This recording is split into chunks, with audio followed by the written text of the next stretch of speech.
Hey all. So I've made a considerable amount of progress on Mavis inference, so I thought I'd show you a little bit of what's going on. I've spun up a small project with almost no code in it.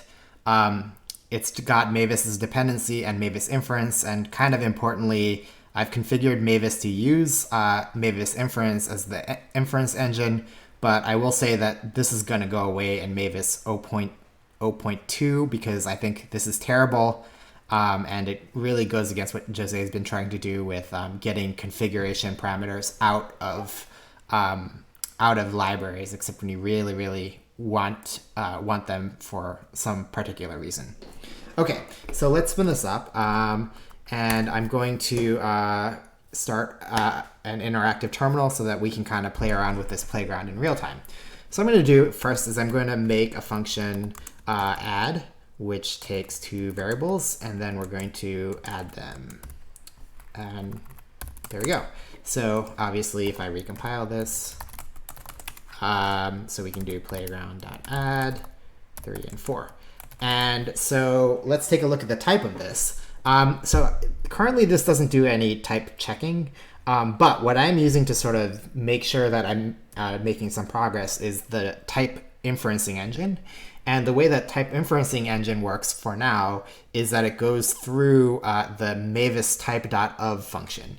If you don't set up that config like I had before, it just does the really dumb thing and just says, oh, this is a function with two parameters, and it tells you nothing further. What Mavis inference does on top of Mavis is that when you call that type of or anything that requires any sort of inference, it reaches in to the machine code for each of the modules and tries to figure out what the types are going to be. So let me give you a demo of that right now. So let's look at the type of playground.add with arity of 2. And you can see we get this actually rather complicated set of functions that playground.add satisfies. And I've gone a little bit further than what dialyzer does. I believe dialyzer only does integers and floats. But this is kind of like a full accounting of all the possible inputs and outputs that you can get out of the add function. So if you add a negative integer to a negative integer, you'll get negative integer. If you add negative integer to 0, you get a negative integer. If you add 0 to negative integer, you get a negative integer. And the important thing is that each of these inputs is disjoint. None of these negative integer nowhere overlaps with 0. And I think that's kind of an important criteria for when you want to come up with these type specs. This type spec here is currently bound directly to the machine code opcode that is associated with add in the Erlang virtual machine. So it shouldn't affect any sort of type specs that you get coming out of that you've actually labeled. For example, the Elixir add operator, which has a much more simple type spec.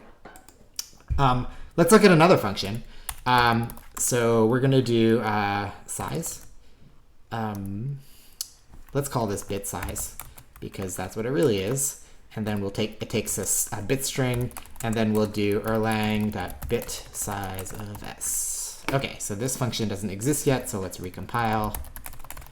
And then let's do type of playground.bitSize1. And so this is a much simpler function. It takes a bit string, and then it converts it to a non-negative integer. But the cool thing that I'm really excited about is that I've really gotten this whole process down to where I can start doing things like compose functions, right?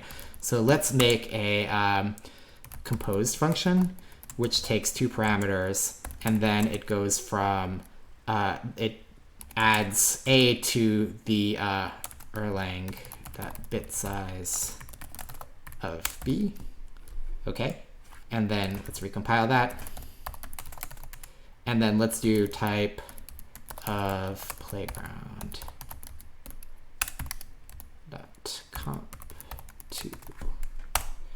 And so you can see each of these can only take bit string as its second parameter. That really does square with what you would expect out of this function.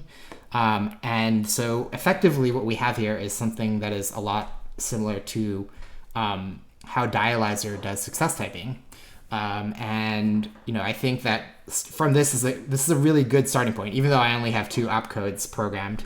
But the nice thing is that the way that I've structured this, it'll be very easy to add collaborators if other people would like to work on it, and it'll be also pluggable. So if you want to override these things, override these specs, or even make some of the ways that it determines these specs dynamic, that should be really easy. For example, coming soon, what I'll have is the add function spec'd in such a way that if you take 2 number types, so for example, the singleton 2 and the singleton 5, then the result type of that is going to be the singleton 7. And already right there, that's going to be much more powerful than what Dialyzer can do.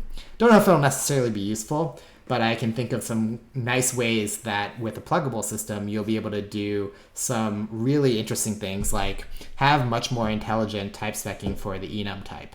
And I'm really excited about that. All right, thanks for tuning in.